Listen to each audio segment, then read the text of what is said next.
Damon Ellis was 38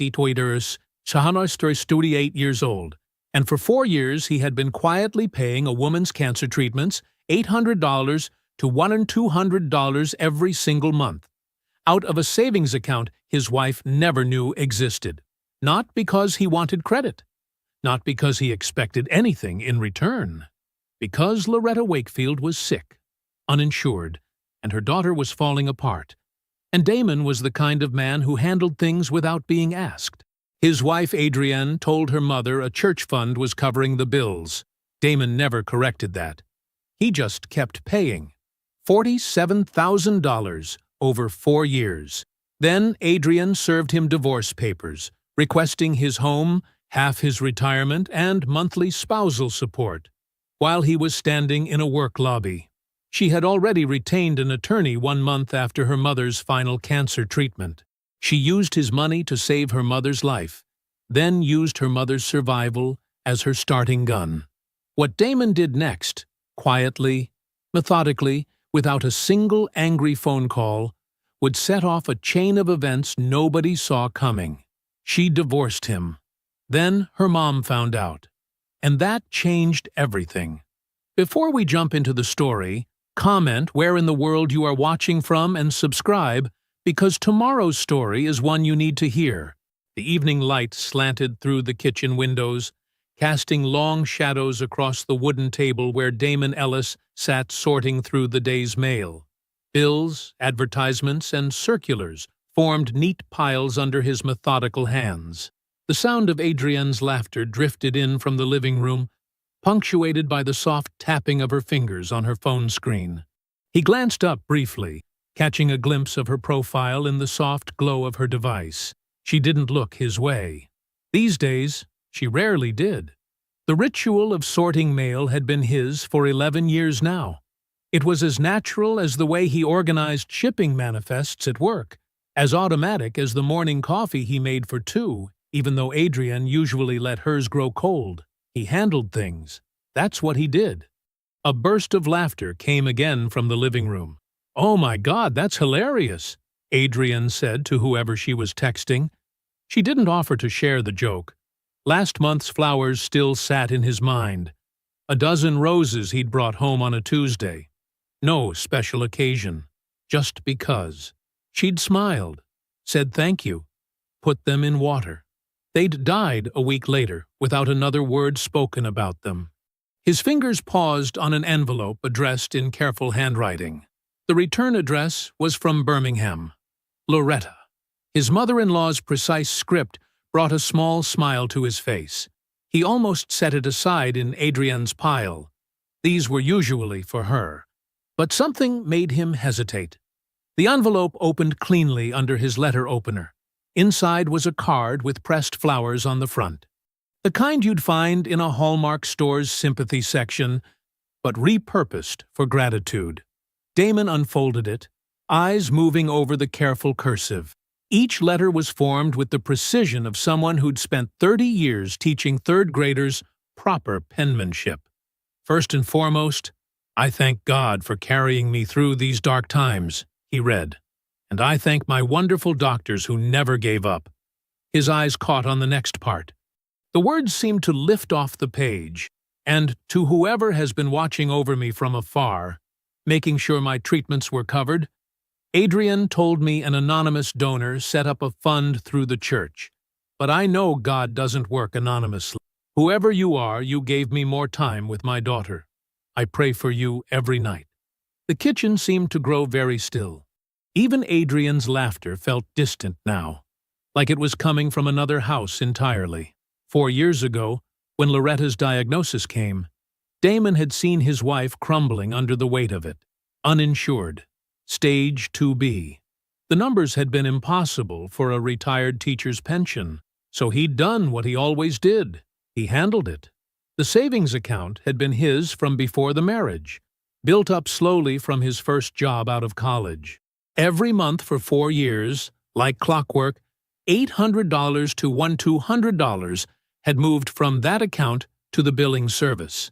He remembered setting up the automatic payments, remembered telling Adrienne simply, "I handled it." She'd hugged him, crying with relief. He'd assumed she knew. All this time, he'd thought she understood where the money came from, who had actually saved her mother's life. But she'd created a story instead. A church fund, an anonymous donor, a fiction that wrote him completely out of the narrative. His fingers traced the edge of the card. The paper was thick, expensive, the kind you choose when you want the words to carry weight. Loretta's gratitude was real. Her prayers were real. But they were aimed at a shadow her daughter had invented. Damon stood quietly, card in hand. The drawer of his desk in the corner slid open silently.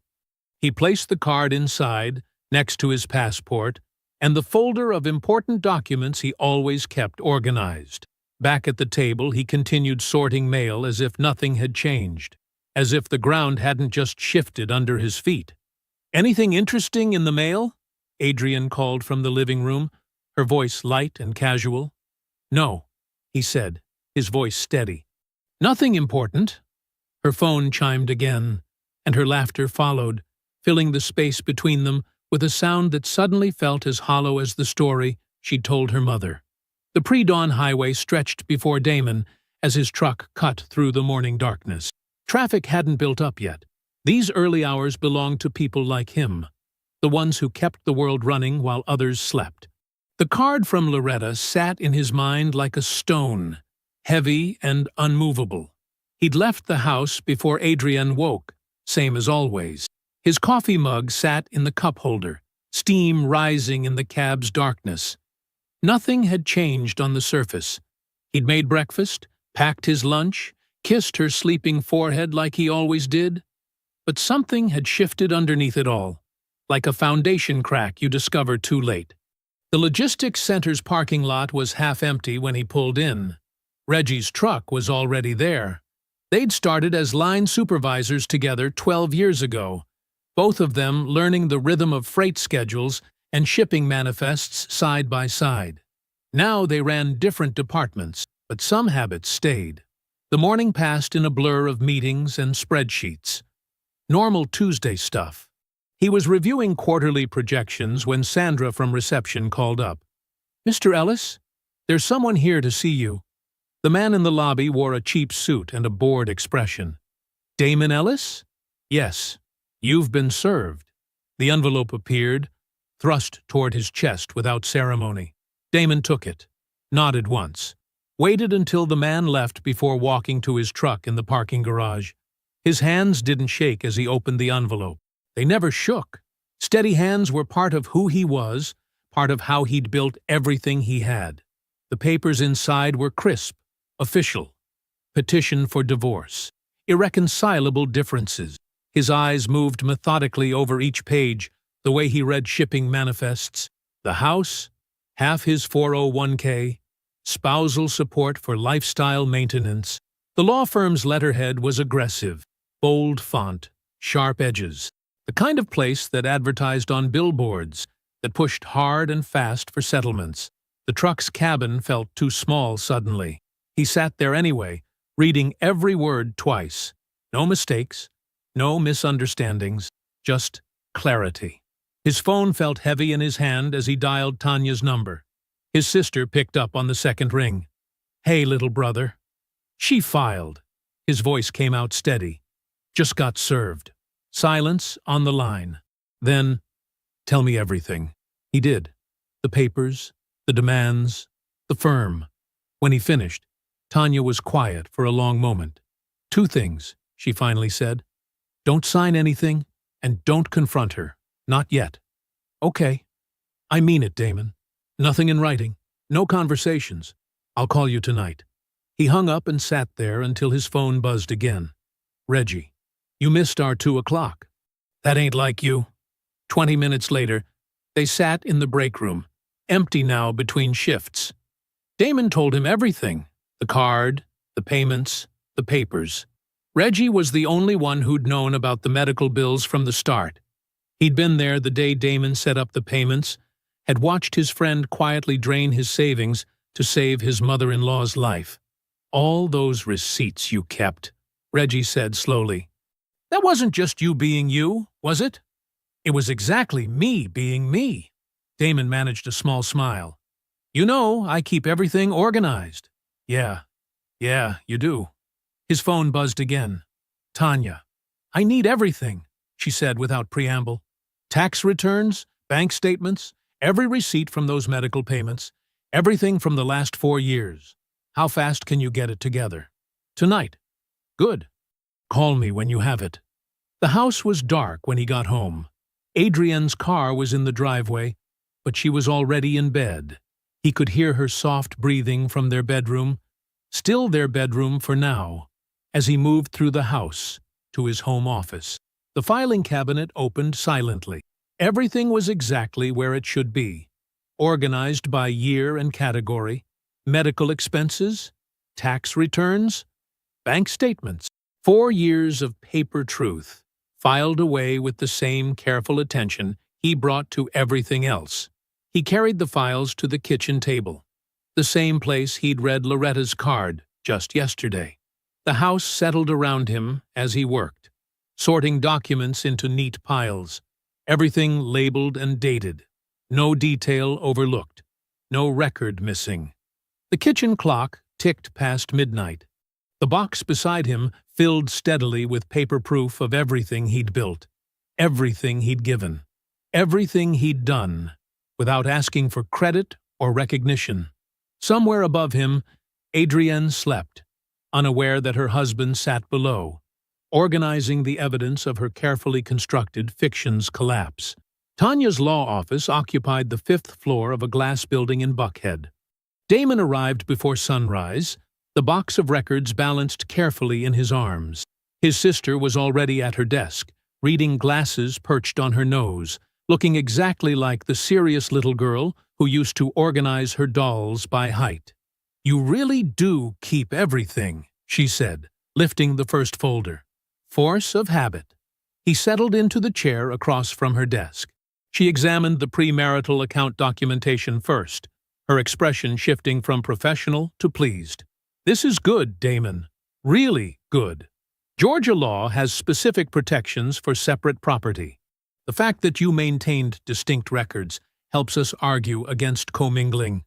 What does that mean exactly?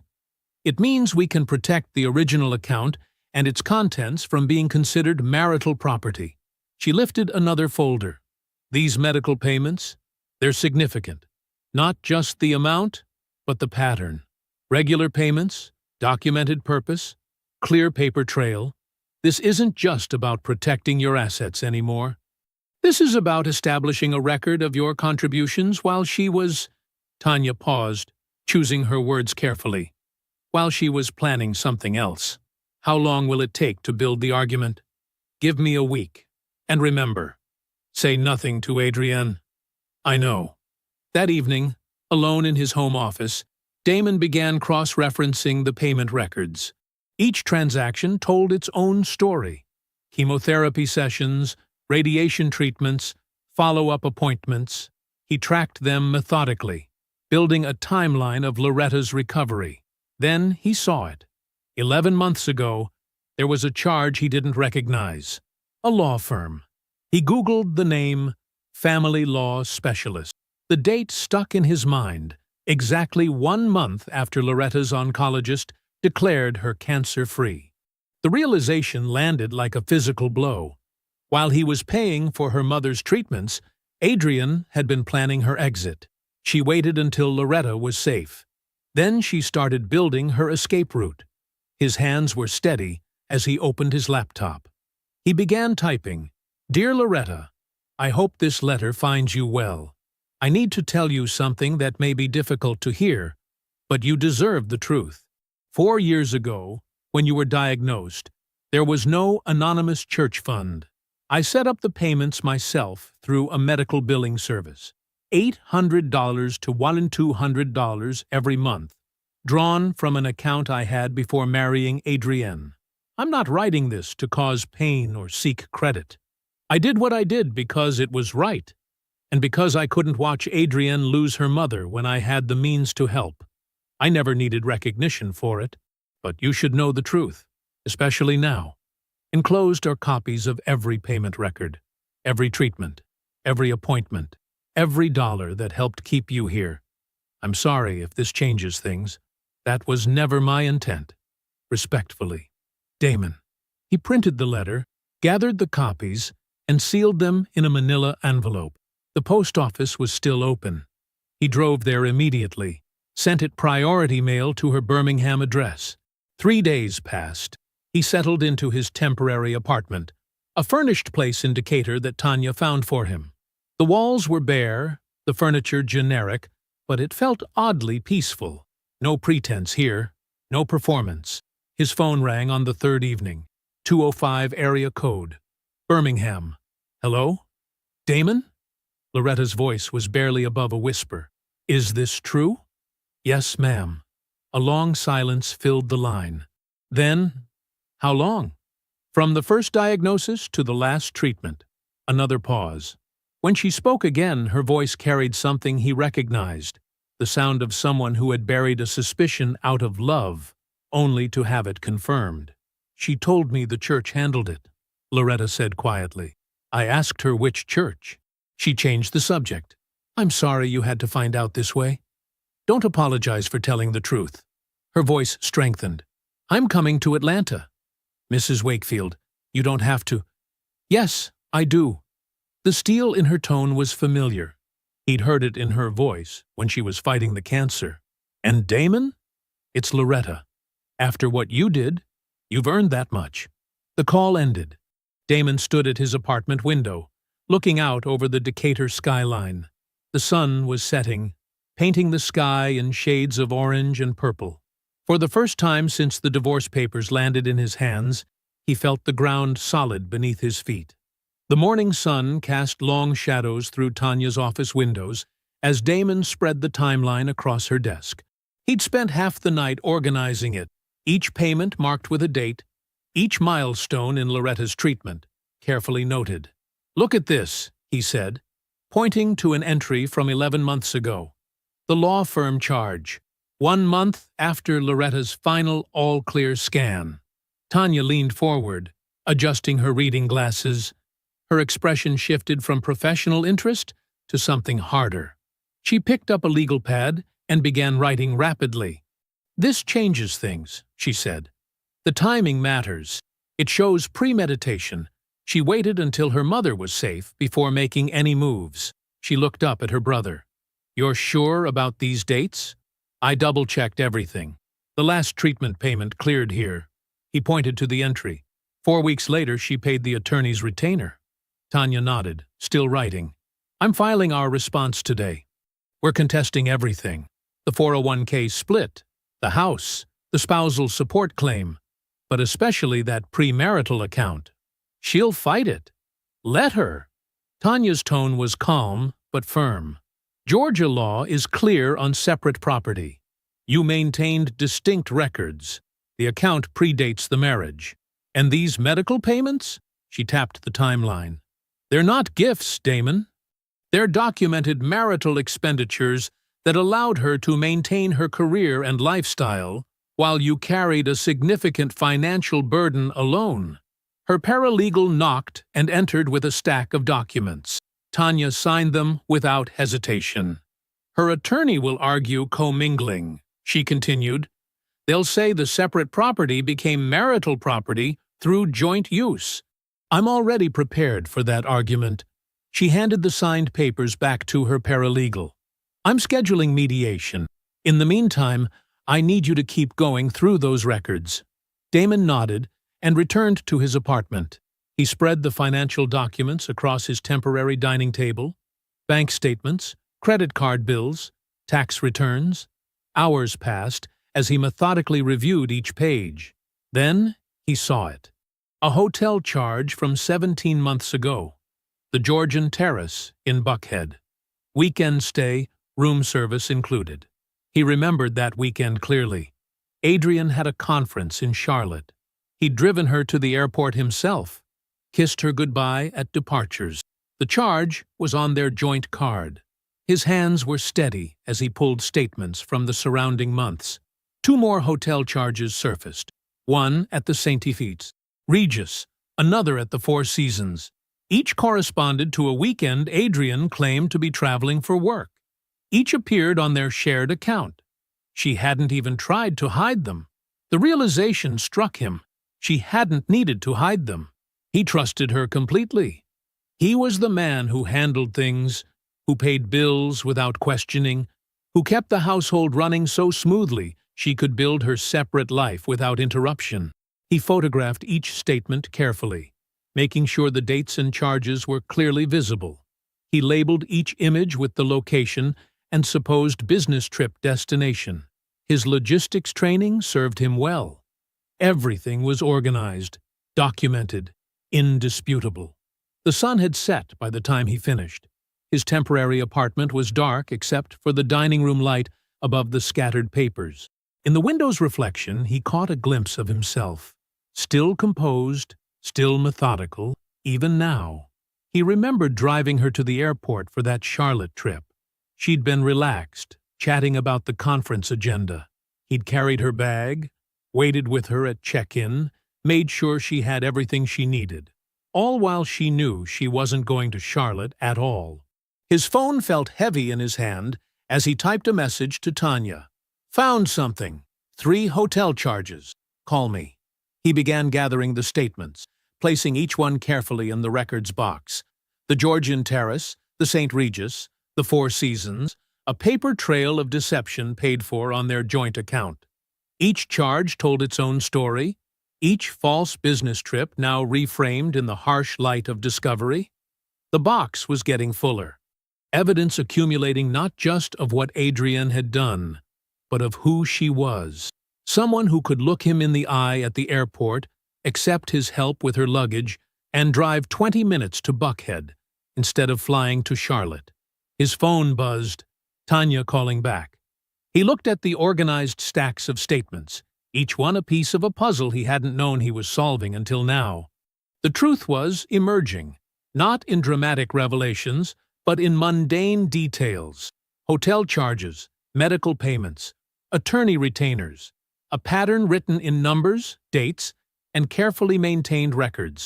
He answered his sister's call, ready to add these new pieces to their growing case. "Philip." Tanya's name lit up Damon's phone screen in the darkness of his temporary apartment. He answered on the first ring. "Talk me through these charges," she said without preamble. Damon pulled up the photos he'd taken, describing each one in detail. The Georgian Terrace weekend when Adrian was supposed to be in Charlotte, the St. Regis stay during a fictional conference in Miami, the Four Seasons booking that coincided with a training session that never happened. All on the joint card, he said. All weekends, she claimed, were work travel. "We need to know who was in those rooms with her," Tanya replied, her voice steady. "Not for revenge, Damon. For documentation. This affects the asset division, especially given her spousal support claim. How do we do that legally?" "Leave it to me. I'm going to contact Reggie's cousin, the one in corporate security. Public records only. Nothing that would compromise our position." The next morning, Damon went through his normal routine. Shower, coffee, work. He processed shipping logistics, managed route schedules, handled personnel issues. No one in his office would have known his personal life was unraveling. He'd learned that from his father. You carry your burdens quietly. Handle your business professionally. 3 days later, Tanya called him to her office during his lunch break. "Philip Garrett," she said, sliding a folder across her desk. "Regional Vice President at Adrian's firm. Based on the documentation we've received, the relationship began approximately 2 years ago." Damon opened the folder. Inside was a professionally assembled timeline. All public records, all obtained legally. Meeting schedules, professional directories, company announcements. Small pieces that, when assembled, told a larger story. 18 months ago, Tanya continued, Garrett initiated promotion discussions for Adrian. Senior director role. $40,000 salary increase. Damon traced the timeline with his finger. The first hotel charge was right after these discussions started. Yes, the relationship appears strategic on her part. She maintained your stability at home while leveraging his influence at work. Tanya leaned back in her chair. There's more. Garrett is married. 2 children. They live in Alpharetta. His wife doesn't know. No, her name is Coral. Tanya folded her hands on the desk. We're not going to contact her directly. That's not our role. But we're also not going to protect him. This documentation goes into our legal file. It's relevant to the asset division and Adrienne's characterization of the marriage. Damon nodded, still studying the timeline. Everything was so orderly, so planned. The promotion discussions, the hotel stays, the careful management of appearances. Adrienne had constructed her exit with the same precision he brought to his logistics work. Loretta arrived yesterday, he said, closing the folder. She's staying with her cousin in Decatur. Not with Adrienne? No. Adrienne called her about it. Loretta told her she didn't want to be a burden during such a difficult time. He almost smiled. Adrienne accepted that without question. She's not paying attention to the people around her anymore.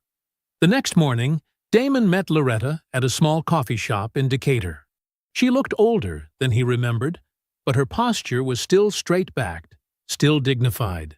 She ordered tea and wrapped both hands around the cup, warming them despite the Georgia heat. I need to tell you something, she said, her voice low and steady. I knew something was wrong with Adrienne long before your letter arrived. Damon waited, letting her find her words. A mother knows her child, Loretta continued. I saw how she changed after the cancer treatment started. Not just worried about me. Something else. Something harder. When she told me about the church fund, I asked which church 3 times. Each time she changed the subject. I knew she was lying. I just didn't want to know why. The tea cooled between them, untouched. Through the coffee shop window, morning traffic moved steadily down the street. People heading to work, handling their business, living their lives, just like he and Adrienne had seemed to be doing, until they weren't. I wanted to believe her, Loretta said. That's what mothers do. We want to believe the best of our children, even when we see the truth right in front of us. Loretta set her untouched tea aside and folded her hands on the cafe table. Morning light streamed through the window, catching the silver in her hair. Her posture remained perfect, the kind of straight-backed dignity that came from years of standing before classrooms, teaching other people's children. I need to tell you something about Adrienne's father, she said quietly, about what happened when he left. Damon nodded, giving her space to continue. I was teaching 3rd grade at the time. Adrienne was 7. One morning, Marcus, her father, just wasn't there anymore. No note, no goodbye, just gone, with half our savings. Loretta's hands remained still as she spoke. I kept teaching, kept our routine, paid what I could, borrowed when I had to. We survived. She paused, watching traffic move steadily down the Decatur street outside. I thought I was teaching Adrienne something important, that you face hardship with grace, that you keep your dignity even when things are hard. But I've wondered these past few years if she learned something else entirely. What do you mean? Damon asked, though he thought he already knew. I think she watched me struggle and decided never to be that vulnerable. Not that you survive hardship with grace, but that you find security and always keep an escape route. Loretta's voice carried no judgment, just a deep sadness. She saw me work 2 jobs, saw me stretch every dollar, saw me worry about bills, and instead of learning about resilience, she learned about leverage. A server came by to refill their cups. They waited until she moved away. 3 weeks after she filed for divorce, Loretta continued, Adrienne called me. This was before your letter arrived. She told me. Loretta closed her eyes briefly. She said you had refused to support the family financially, that she'd been carrying everything alone for years. Damon felt the weight of those words settle in his chest. She was already changing the story. Yes, even to me. Her own mother. Loretta shook her head slowly. When she first told me about the church fund for my treatments, I knew something wasn't right. Every time I asked which church, she'd change the subject, talk about the doctors instead, or start asking about my symptoms. I had this feeling, this mother's instinct, that she wasn't telling me everything, but I buried it. Because you wanted to believe her, Damon said softly. Because I wanted to believe my child, yes. Loretta reached for her fresh tea, but didn't drink. That's what mothers do sometimes. We see the truth, but we look away, because facing it means facing something about our children we're not ready to see. Through the window, they watched a young mother pass by with two small children, holding their hands as they waited for the crosswalk light. Loretta followed them with her eyes until they disappeared from view. I won't be part of her narrative anymore, she said firmly. I love my daughter. That will never change, but I won't let her use me to rewrite what happened. Not with the treatments, not with your marriage, not with any of it. Damon took a slow breath. I need to ask you something. Go ahead. There's going to be a moment coming up. I don't need you to testify. I don't need a statement. I just need you to be present, to be in a specific place at a specific time. Loretta studied his face for a long moment. You're not going to tell me the details yet, are you? No, ma'am. Not yet. She nodded once, decisively. I'll be there. Whatever it is, whenever it is. You don't need to explain further. Thank you. They sat in comfortable silence for a few minutes, watching the morning crowd pass by outside. When the server brought their check, Loretta reached for it before Damon could move. Please, she said, already opening her purse. Let me do this small thing. Damon nodded and let her pay, understanding that sometimes dignity comes in the smallest gestures, in the ability to give something back, even when you've lost so much. The mediation room felt smaller than it was, all polished wood and careful neutrality. Damon sat beside Tanya, watching morning light filter through vertical blinds. The table between the parties stretched like a demilitarized zone. When Adrian entered, she wore a cream-colored blazer and pearl earrings, the professional polish of someone who had rehearsed this moment. Her attorney followed, carrying a leather portfolio. They took their seats without acknowledgement, Adrian's perfume drifting across the space between them. The mediator introduced herself, a woman in her 50s with reading glasses on a chain, and established ground rule. Tanya waited for her to finish, then opened with practiced efficiency. We're contesting the asset division on several grounds, she began, sliding the first document across the table. Primary among them is the status of Mr. Ellis's premarital savings account, which qualifies as separate property under Georgia law. Adrian's attorney, Peterson was his name, barely glanced at the paperwork. The funds were commingled over time. The separate property designation doesn't hold. That's an interesting position, Tanya said, her voice carrying the kind of calm that made Damon glad she was on his side. Because we have complete documentation of every transaction from that account over the past 4 years. No commingling, just a very specific set of payments. She reached into her briefcase and removed a thick folder. The sound of it hitting the table made Adrian blink. $47,000, Tanya continued, opening the folder. Paid in monthly installments of $800 to $1,200, depending on the medical billing cycle. Every receipt, every statement, every confirmation number. The mediator leaned forward. These were medical payments? Yes, Tanya said. For Mrs. Ellis's mother, Loretta Wakefield. Cancer treatments over a 4-year period. Paid entirely from Mr. Ellis's separate property account, which he established before the marriage. Adrian's fingers tightened on the edge of the table. Her attorney flipped through the documentation, frowning. The payments were voluntarily made, Peterson said. Gifts to a family member. That's also interesting, Tanya replied, because Mrs. Ellis represented these payments to her mother as coming from an anonymous church fund. We have written confirmation of that misrepresentation. She accepted the benefit of Mr. Ellis's contribution while actively concealing its source. Adrienne whispered something to her attorney. Her composure had developed a hairline crack. Furthermore, Tanya continued, producing another folder, Mrs. Ellis retained divorce counsel exactly 1 month after her mother's final treatment. We have the timeline documented. She waited until the payments concluded, then began preparation to characterize Mr. Ellis as financially negligent. The mediator made a note. Adrienne's attorney shuffled papers. And finally, Tanya said, placing 3 credit card statements on the table, we have these hotel charges. Buckhead Marriott, 17 months ago. The Georgian Terrace, 15 months ago. The St. Regis, 13 months ago. Each corresponding to weekends, Mrs. Ellis claimed to be at work conferences in other cities. The room went very still. Damon watched Adrienne's hands. They had gone completely white, where they gripped the table's edge. Mr. Ellis drove her to the airport for those supposed conferences, Tanya added. The charges are on their joint card. Adrienne whispered something else to her attorney. Peterson cleared his throat.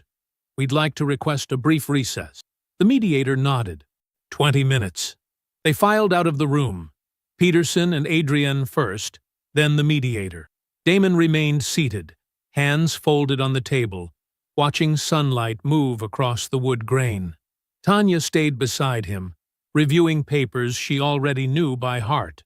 When they returned, Adrienne's blazer was slightly wrinkled where she had gripped it. She still didn't look at Damon.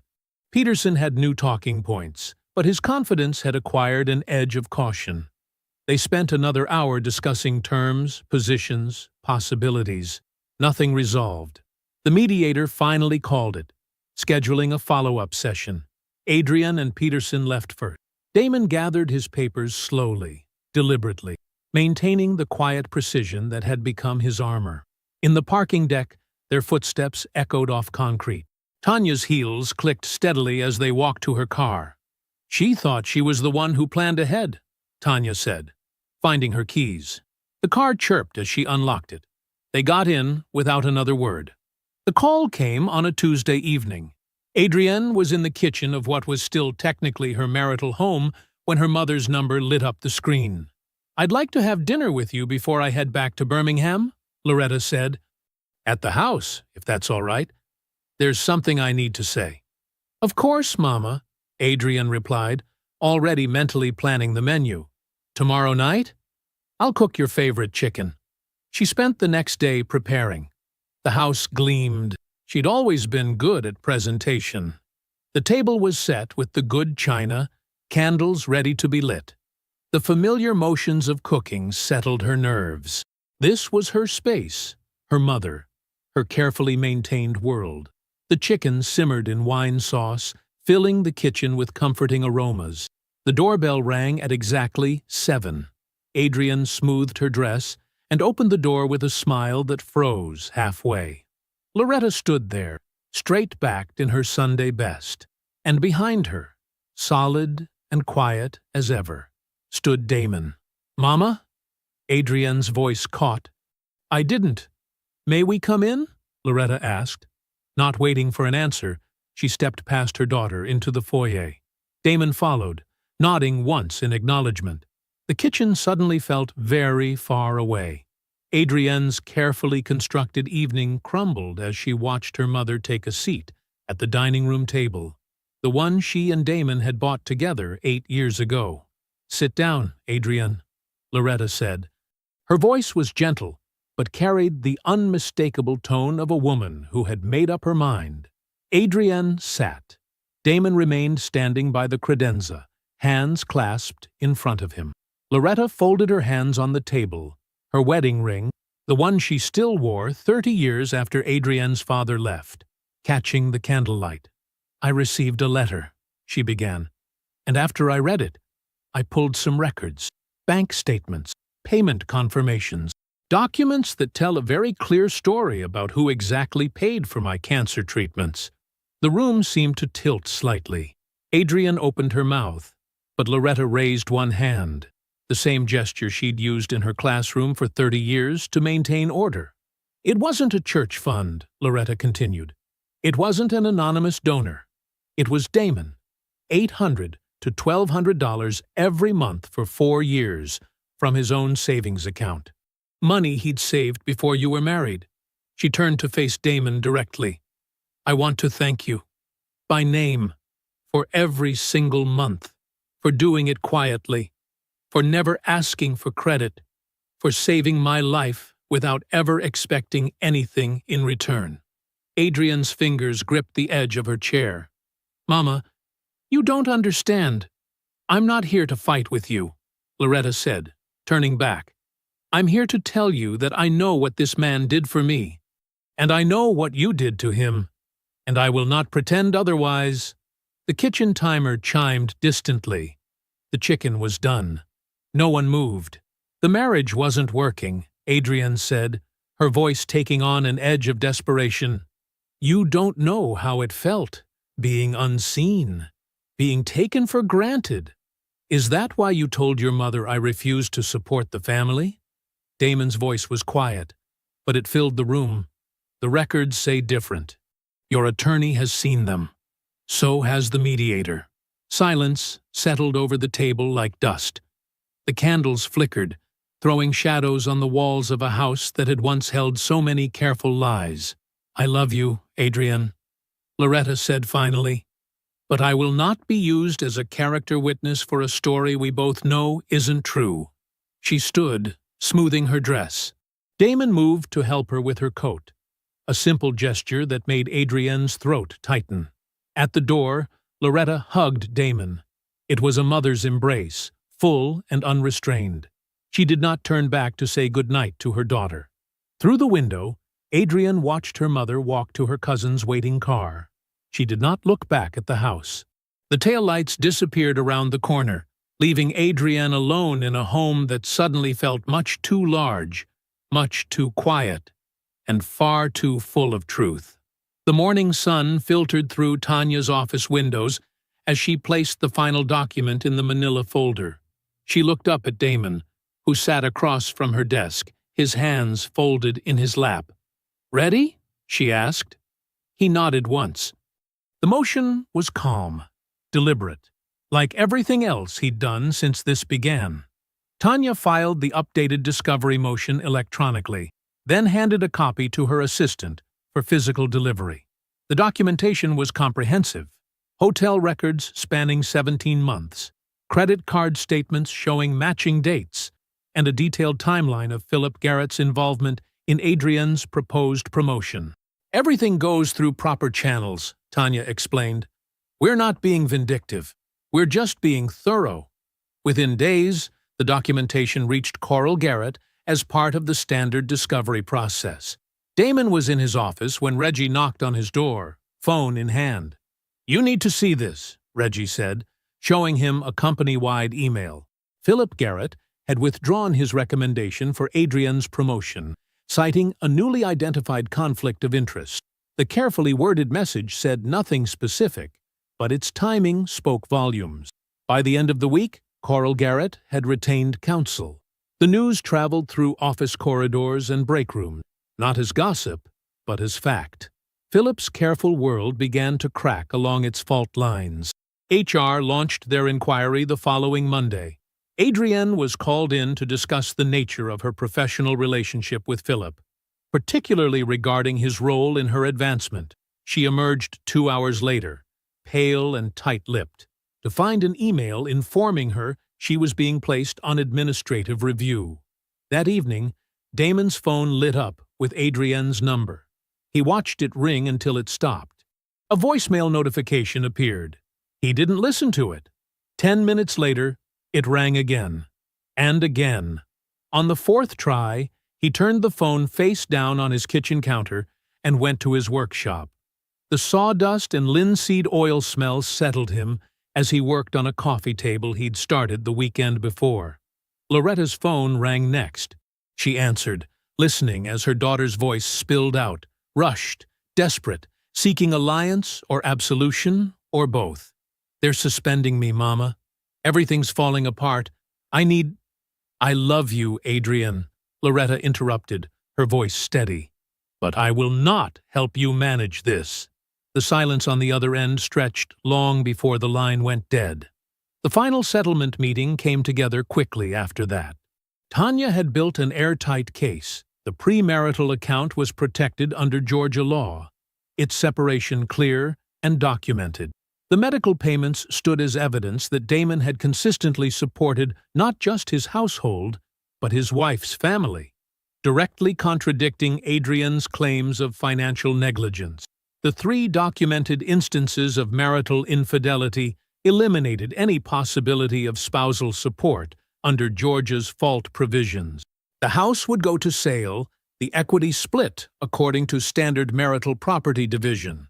Adrian sat beside her attorney as the terms were read, her face a mask of composure that slipped only once, when the medical payments were formally entered into record. She signed each page without comment, gathered her purse, and walked out without looking at anyone in the room. The late afternoon light slanted through Tanya's office windows as Damon sat across from her desk one last time. The folder containing his copy of the settlement lay between them, slim and unremarkable, as if it couldn't possibly contain the end of 11 years. Tanya slid it across the desk. Damon picked it up, tucked it carefully into his bag, and stood. "Thank you," he said simply. Tanya looked up at her brother, still standing, still whole, still the man who had paid a stranger's medical bills for 4 years without expecting recognition. "You did the hard part," she replied. The late afternoon sun cast long shadows across Damon's driveway as he pulled up to his house in Stone Mountain. The 2-bedroom ranch wasn't as spacious as the old place, but that had been exactly what he wanted. Something manageable, something his. The garage door hummed open at the press of a button, and he smiled at the sight of his workshop waiting inside. The smell of cedar and linseed oil greeted him as he stepped out of his truck. Half-finished pieces lined the walls, a side table he was building for Reggie's wife, a bookshelf that was taking shape slowly between weekend sessions. Sawdust dusted every surface, no longer a source of tension or complaint. He remembered how Adrienne used to wrinkle her nose at it, how she'd suggested he take up golf instead. The memory didn't sting anymore. His phone buzzed, a text from his new assistant confirming tomorrow's operations review. The promotion to Senior Director of Regional Operations had come through 3 months ago, after he'd streamlined their entire cross-dock process. His manager, Sarah, had called him into her office for what he thought was a routine meeting. "You're the most organized problem solver I've ever managed," she'd said, sliding the offer letter across her desk. "And you never make a fuss about it. You just get things done." He'd thanked her quietly and gone back to work, the same way he'd always done things. Inside the house, he set his keys in the ceramic bowl Loretta had given him at Thanksgiving. She'd driven up from Birmingham for the holiday, not because Adrian had asked her to visit, but because Damon had extended the invitation himself. She'd arrived with her famous cornbread recipe and stories about her garden club's latest drama. They'd watched football all afternoon, sharing comfortable silences between plays. No one was trying to maintain appearances or manage impressions. When she'd hugged him goodbye, she'd held on an extra moment and said, "This was nice, just being." Their phone calls had become a regular thing, every few weeks, usually on Sunday evenings. During their last conversation, she'd mentioned running into Adrienne at the grocery store when visiting her cousin in Marietta. Adrienne was living in a 1-bedroom apartment now, trying to rebuild after the HR review at her firm had ended with a formal reprimand and a transfer to their satellite office. The promotion Philip had dangled had evaporated like morning dew. Philip himself had moved out of his Alpharetta home 3 months after Coral filed for divorce. Last Loretta heard, he wasn't with Adrienne, he'd taken a position with a competitor in Charlotte, putting geographic distance between himself and the mess he'd helped create. Damon hung his jacket in the closet, remembering the voicemail Adrienne had left 8 months after the divorce finalized.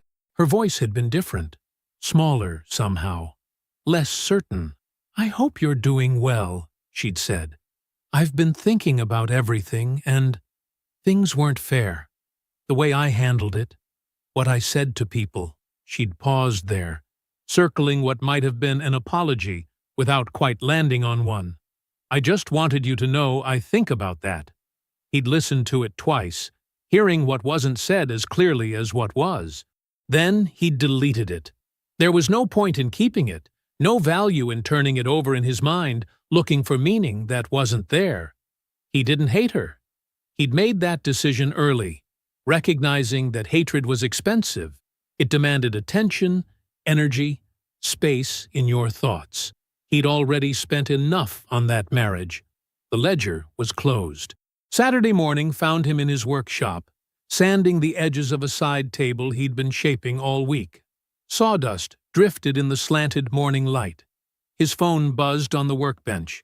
A photo from Loretta appeared on the screen. She was sitting in her doctor's office in Birmingham, holding up a piece of paper and smiling. 18 months, cancer-free. Below the image, 3 simple words: "Still here." "Thank you."